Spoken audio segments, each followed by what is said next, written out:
17 going on 18. I think Liesel loved it. You're on the brink. He had an amazing role. You could tell. Let me just bring in my guys here after the gavel. Your mic wasn't even on. They couldn't even hear you doing I was singing best. I am 17 going on 18. And I'll do the you're joke on again. the brink. So we'll let our audience try to figure out why Mo Rocca is... You're on the... What is it? You're on the brink. We're on the brink. Why Mo Rocca is singing that song. Because Eric Trump would be a perfect role. And he fell in love with Liesel. And he had to fall in love with Liesel. You got to watch the movie. All right. I am Vladimir Duthiers. I am joined here for the After the Gavel presentation by Mo Rocca from CBS Sunday Morning and our chief White House correspondent, Major Garrett. We're having a little fun, but also looking at what we heard today, taking a listen to some of the things that we heard and some of the sites that we saw.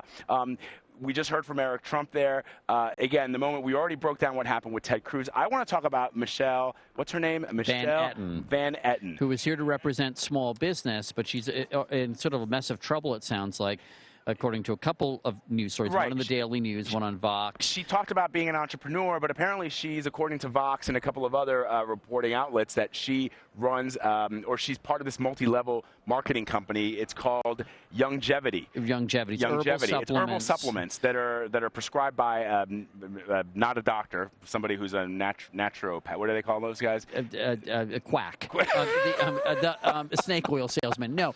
Originally she had said, and I think in an early draft of the speech, that she had 100,000 employees. Right. And I realized that this is and the Daily News says patently false. There are 100,000 people who live in Tampa or whatever, where she's based. There she is. There she is. And so that turned out to not be true. I think look, I mean, you know, there are a lot of people with legitimate worries that it's a hostile environment for small business. You know, I'm not trying to say I'm a son of a mill worker, but I am a son of a small businessman. Right. And it's true. There are genuine concerns. There could have been a better representative of those concerns. Yeah, and I think as a general proposition, any product that promises you the fountain of youth, that modifies the word young, it's just flags got to go up. Youngevity. I mean, come on. Yeah, I mean, young is good enough. Right. It holds its own.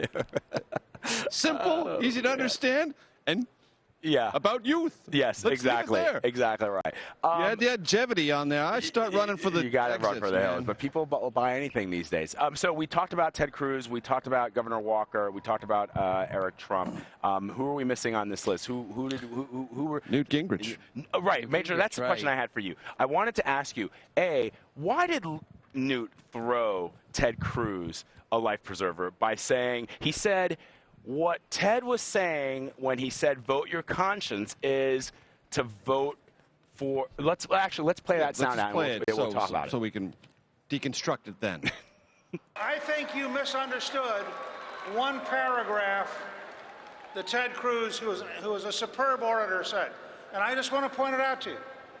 Ted Cruz said, you can vote your conscience for anyone who will uphold the Constitution. In this election, there is only one candidate who will uphold the Constitution.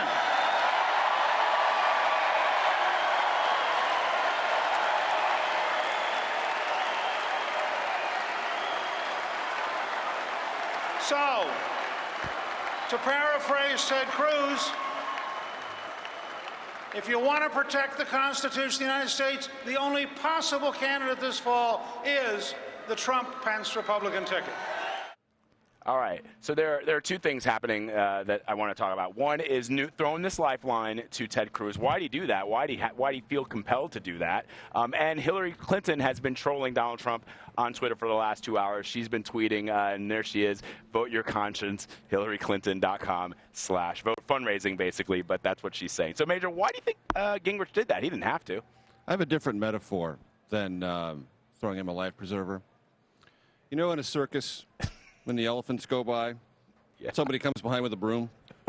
It's literally an elephant spoke first, and then somebody with a broom came by and swept up the mess. Oh, that's like the Carol Burnett animation. Pretty much so. The end credits. Sort of, not exactly, but it's. Well, she's not cleaning up. But why? Yeah. That's what Newt Gingrich said. He literally came out and said, "There's a big mess all over this rostrum, and I got to clean it up for Ted Cruz." To do Trump a favor, to recontextualize this question of conscience and frame it against Hillary Clinton. Adroitly done, definitely done, I would say. And point out that Cruz made a mistake. I mean, I don't think he was exactly helping Cruz. He was reminding people that Cruz blundered into something that was misunderstood, which, if you are a great orator, you don't do by definition. Was it your sense, Major, that Ted Cruz was expecting that this moment would be his the time to choose moment, Ronald Reagan in 1964, and he didn't get the nomination, and I'm not equating Ted Cruz to Ronald Reagan, although he would love for me to do that. I'm just saying that a lot of people were saying leading up to this that this was going to be the moment where he was going to sort of plant his flag for the future, and the way this ended, it's anything but what we saw in 1964. Not that I was there. Mo, maybe you were. I was a whip. Yeah. I think it's going to age well, the Ted Cruz thing. I think it will. Yeah, all right, well. Among conservatives and among those who are inclined to like Ted Cruz and thought he was more authentic than Donald Trump and more worthy of their volunteerism and their support, of which there were many. And Ted Cruz had a substantial field operation in almost every state he competed in. He did raise a ton of money, and he got the second most delegates in this race. He achieved a lot of things as a first-time candidate for the nomination of the Republican Party. It is okay, I think, in their world. It's okay. Not great, but it's okay. I think if you're a Trump partisan, though, it's not okay. Right. It's a blunder, and it makes this look more difficult than it ought to look from their perspective. And look, there's a tug of war going on in this party. You have the few small establishmentarians trying to get over their sense of dismay and hold on to the party. You have the Cruz faction, and then you have the much larger for the moment, Trump faction. And there's that tug of war going on. And what Ted Cruz did is he illustrated that tug of war in a way that gave the Trump partisans a visual advantage. And I just don't think that's ever wise in politics. I just think if you are going to choose a tactical way of explaining that there's a tug of war, you could say, for example, when this campaign began, Donald Trump and I were both against the establishment in Washington, and we still are. And then talk about other things where you're less certain about Donald Trump. You can make the case that as a Ted Cruz conservative, you're not exactly sure who Donald Trump would appoint to the Supreme Court. So you make a big effort rhetorically to elevate that issue, to pressurize the nominee without necessarily saying he's a bad person. Those are things you can do in politics that amplify your message without causing you a downdraft. And I think there was a visual downdraft for him tonight. I really do.